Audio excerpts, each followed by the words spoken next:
Jafandul tumaya boti la ñaanal iyo yaay xareru dalaw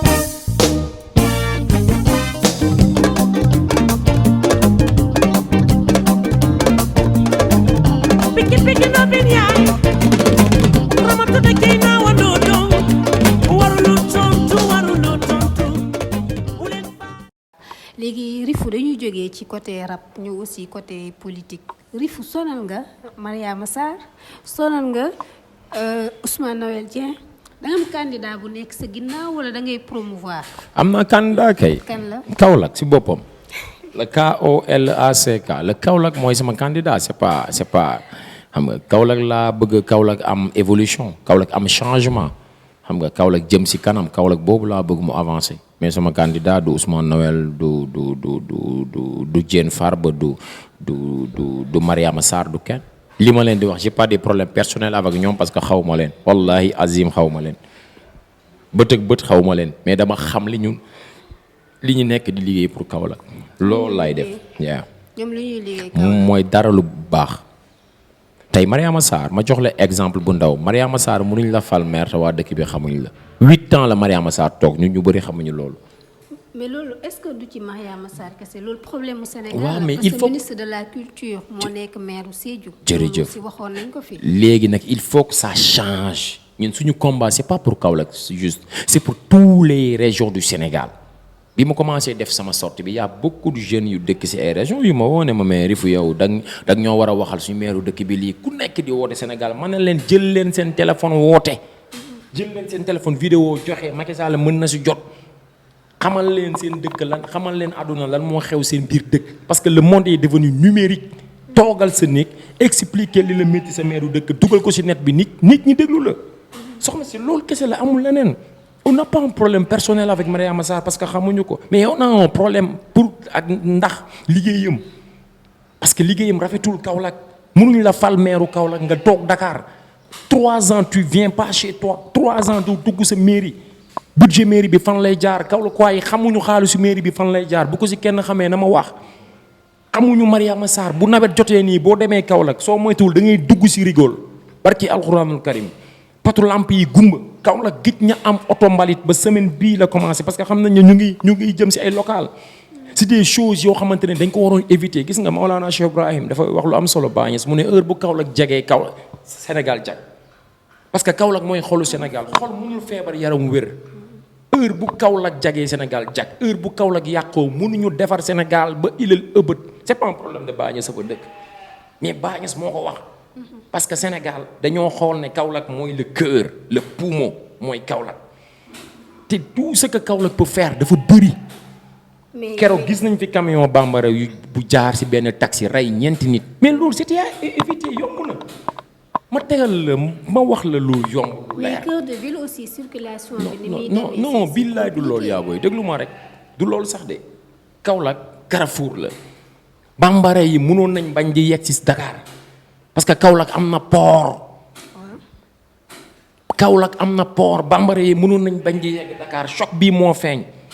camion bambara daw na ba songu Mayga Kaffrine mbëkk Mayga bi rey borom Mayga bi jàll ci kër gi rey paa bi doon nelaw ak ay doomam loolu yaa ngi koy fàttaliku ñaata choc la camion malien yi def Sénégal ñaata accident ñaata borom Jakarta ñaata borom kër mbëkk nañu ay kër sarale rey kër ga ba mu set wecc ñaata choc parce que bu ñuy ñëw dañuy màndi di dawal jugéente Bamako daw ko ba Dakaaru mënoon nañu yem Kaolack mënoon nañu yem sax Tamba Kaolack quoi ñuy rallier conteneurs yi muy fekki Tamba ñoom ñu koy jëlee Tamba comme dépôt di ko delloo Mali stratégie la pooru Kaolack bu tijjeeku woon état bi tijji pooru Kaolack camion bambara yi di jël ci seen marchandise pooru Kaolack di leen ko yóbbul Tamba dégagé fa ngan bi Tamba yëpp àll la Tamba kenn exploité wu fa dara suuf si comme karaw dafa dëgër këj dégg nga de dafa dëgër këj parce que dëkk yooyu dafa mel ne Sénégal yi lay dañ leen fàtte dafa mel ne c'est comme si que Tamba bokkul ci Sénégal mais dinañ waxaat ci loolu di yooyu Tamba am na espace bu toll ne fii ba Tokyo parce que pays yu développé yi ci loolu la ñuy nekk mooy jëlee conteneurs yi dawal ak moom 1200 kilomètres pour éviter ay accident pour éviter seen dëkk parce que aussi fu camion bambara di tase fu ay camion di tase sangara jugu fa drogue jugu fa prostitution jugu fa yamba bi jugu fa crime jugu fa parce que business la boo xam ne ça tourne autour de ça camion yi ça tourne autour de ça néew na nga gis kuy dawal camion Bamako ba Dakar te mandiwul néew na léegi loolu lépp c'était à éviter suñu pooru Kaolack bi ñaata siècle mu ngi tëju ñaata siècle mu ngi tëju port bi képp bu tëjee woon bu tëjee ko woon di nga am lenn di nga xeex l'exode rural jeunes yi ñëwoon Dakar yëpp di liggéey si dinañ dellu Kaolack jeunes yi nekkoon Saalum si àll bi dinañ dellu Kaolack parce que port bi tëjee ko ne dinañ liggéey mais port bi dafa tëju. d'accord. rek loolu la. d'accord port bi dinañ ci gën a ñëwaat mais tey par exemple excusez-moi tey rapport wu François Ndiaye bi nga xam ne dañoo épingler la maire de Kaolack est-ce que yow loolu surprendre na la. bett na ma wax dëgg fa yàlla biñ ne Mariama Sarr selon les rapports. parce que aussi damay wax selon li ma lire. bu dee loolu am na Mariama Sarr bett na ma parce que 100 millions de francs CFA buñ ko joxloo ne ko jox ko waa Kaolack Mariama Sarr jël 100 millions yooyu. injecte 10 millions ci population kaw 10 millions ci population kaolackoise bi te 90 millions non fooguma woon ni sadigam yegg na foofu quoi. le fait que parce que gëm naa ne bëggul Kaolack gëm naa ne musul bëggu Kaolack gëm naa ne defarul Kaolack te gëm naa ne du mës a defar Kaolack mais le fait que mu téye 90 millions Kaolack ak ñoom li ñu yàgg a sàcc ci mairie bi di ko denc fooguma ne Mariama Sarr cette fois-ci xolam may na ko en tant que jigéen bi mu doon. non mu jël 100 millions yi ñu may waa Kaolack mu denc ci 90 millions maye 10 millions. mais est-ce que nekkul aussi Mariama Sarr elle est mal entourée. non mais parce que aussi day am volonté def en tant que jigéen bu ñu la tegee fenn même soo mënul sa orgueil da lay jox que da ngay bëgg a def par la force. wallahi azim yàlla bu la dee dog soxna si loolu bi ma koy wax ci interview boobu xaw ma la sax dem naa ba lancer message ma ne Mariama Sarr il se peut même que ku mën a liggéey la jàmbaar la. mais il est mal entouré wallahi azim tey kañ nga doon xam loolu Mariama Sarr woo ma téléphone li ma la wax nii dama koy waxaat direct téléphone bu ma woon bureau damay dem bureau mu toog wax ak moom direct mu dégg li may wax ci live bi laa koy wax direct. parce que ñi ko jege moom woo nañ ma man di wax ak man ci côté man na leen Mariama Sarr tooñul kenn yéen a tooñ population kaolackoise bi parce que soxna si Kaolack suñu dëkk la de mais Kaolack dafa bëri ay faux type loolu du ma ko wax si suuf mu dama koy wax si kaw ku mu neex après boo dëkkee Kaolack boo gisee ne lii insulte la si yow saaga ma garaawul mais damay wax ndax dëgg li may wax dëgg la Kaolack yu bëri ñoo ma gën a xam li may wax Kaolack ku mu wër biir Kaolack da ngay yàqule parce que Kaolack dafa yàgg nekk dëkk boo xam ne Kaolack yi dafa mel ni ñu ngi nelaw te c'est ces gens pourris là les mêmes gens là les mêmes Kaolack pourris ñoo entouré Mariama Sarr léegi Mariama Sarr nan lay liggéeyee bu dee chaque fois ñu ko wër bu ñëwee wax ko Kaolack tout est rose Kaolack baax na Kaolack rafet na Kaolack nice na nan lay liggéeyee même bu dee mu ngi liggéey de il se peut même mu ngi liggéey jàmbaar la mais maa ngi koy yónnee message de part yeen waa sans limite Mariama Sarr yeewul ci sa entourage parce que dégg naa sama sortie bi ma defoon Mariama Sarr raxasaat na lu bëri ci entourage am on m'a appelé man ne ma ñu bëri wàññi nañ ko ci yow li nga wax mais maa ngi koy ñaan mu gën a wàññi. Fais-toi même entouré par des tubaab wala des chinois wala des japonais la majeure partie des Kaolackois yi la entouré c'est pas des gens yu honnêtes duñ ay nit yu baax dépense ñuy wuti ci yow buñ la waxee ne Kaolack mu ngi dox waxuñ la dëgg buñ la waxee ne Kaolack tout est rose madame la maire waxuñ la dëgg buñ la waxee ne Kaolackois yi bëgg nañ la waxuñ la dëgg de par ma voix man Rifu Kaolack am naa fa magu groupe muy kër gi mais aw ma fa king man maa jiitu Kaolack ci rappeur amul rappeur bu ma fa ëpp doole amul am naa fa magu groupe nag muy kër gi ñoo ma mag ci at mais ci musique artiste maguma Kaolack existé wul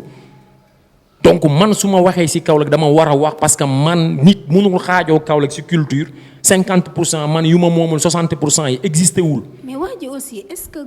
loolu jiitu. avant que ñuy xaar ba local yi bëgg ñëw nii rek def ko benn lynchage aussi. waaw parce que nit boo koy jàppale da nga koy teel a jàppale téye ko ci loxo woon ko yoon. jërëjëf léegi xam nga pour lan teel a jàppale boobu nekk ay affaires yu compliqué ñoom ci local yi la ñuy profité pour nax sénégalais yépp ci local yi lay xaar pour fayu signature contrat la ñu am man ak yow amuñ di xeex ci mbedd local boobu lañ doon xaar ñoom pour songu Kaolackois yi naxati leen man local boobu laay xaar pour yàqal leen wax Kaolackois yi lu xew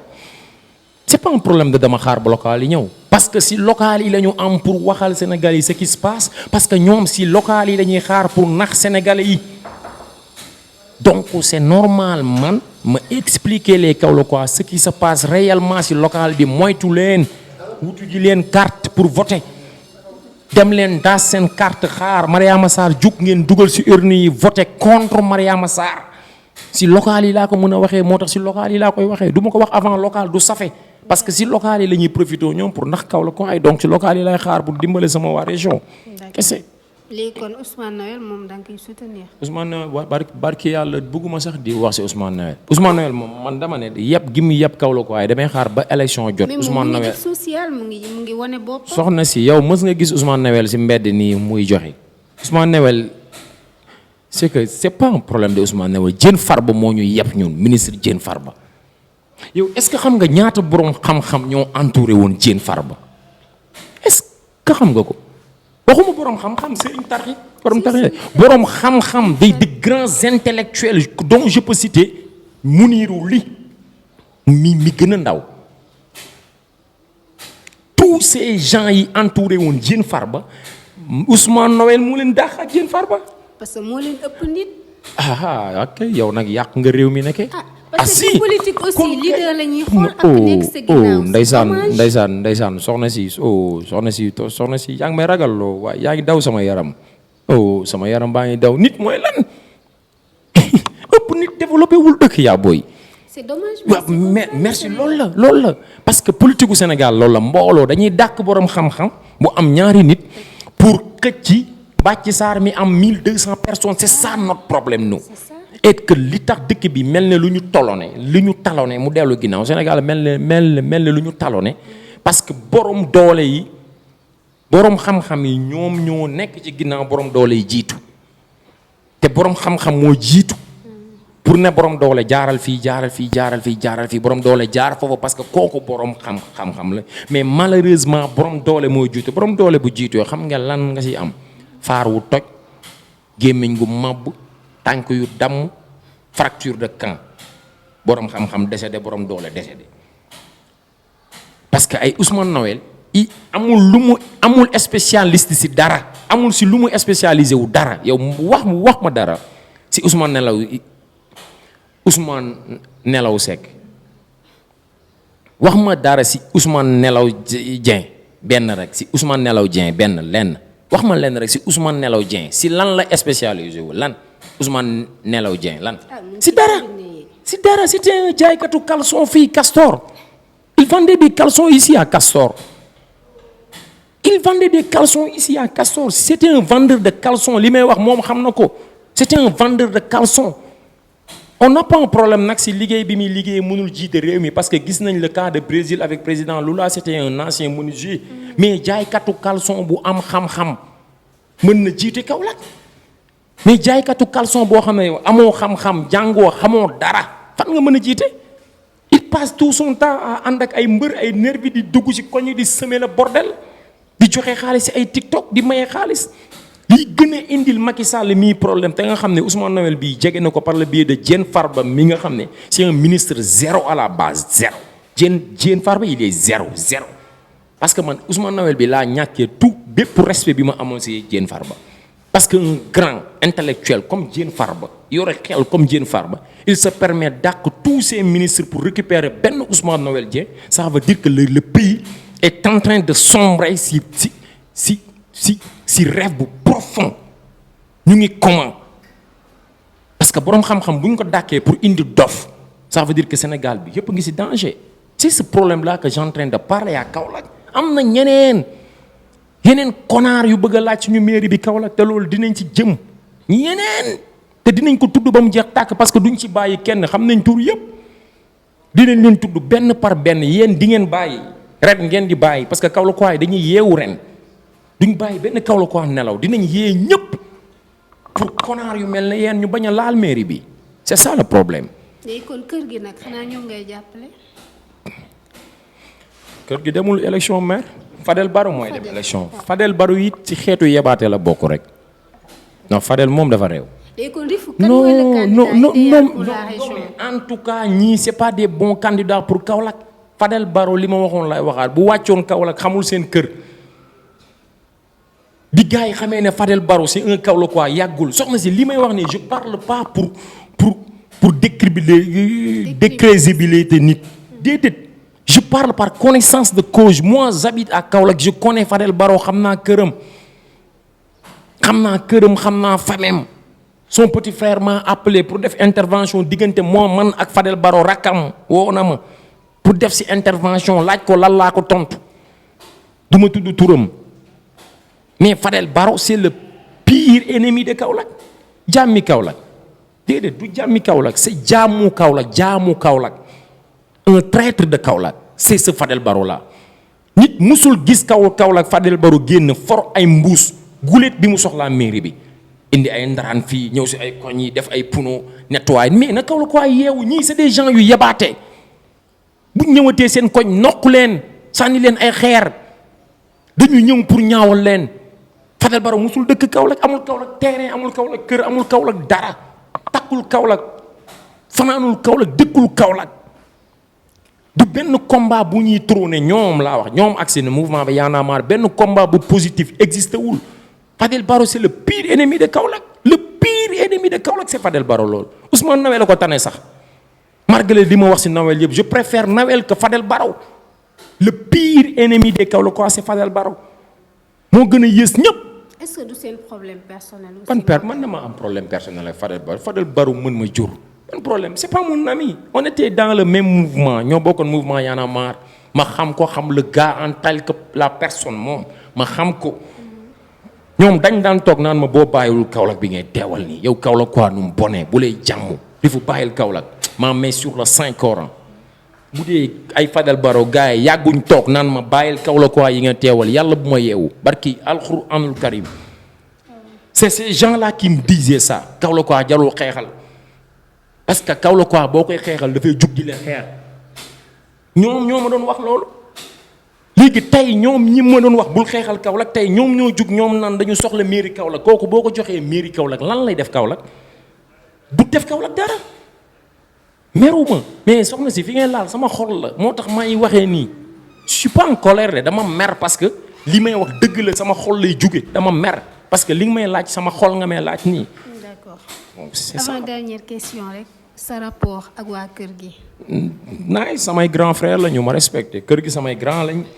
donc chapeau certes nag on n'a pas de très bon rapport on a eu des problèmes mais sant yàlla quand même xeexuñu xuloowuñu sànnantewuñu ay xeex. mais yéen a ngi woowante message. non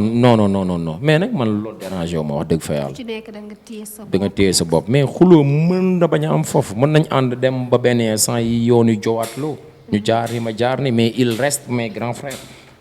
mais certes neexoowuñ xuloowuñu xeexuñu neexoowuñ mais amuñu problème wax dëgg fa yàlla. d'accord interview bi jeex na la mooy sa dernier mot. waaw kontaan naa en fait donc di bëgg bu baax a baax ci sans limite ci seet si bi na di bëgg bu baax aussi ci temps bi di bëgg bu baax ci question yi parce que aussi bokk na ci rare émission yi ma def mu gën ma neex bii bokk na ci. te question xam naa ne di nga mës a invité ndaanan daaneel ko mais man dama neexul daaneel waaw parce que xam naa ne ponkal nga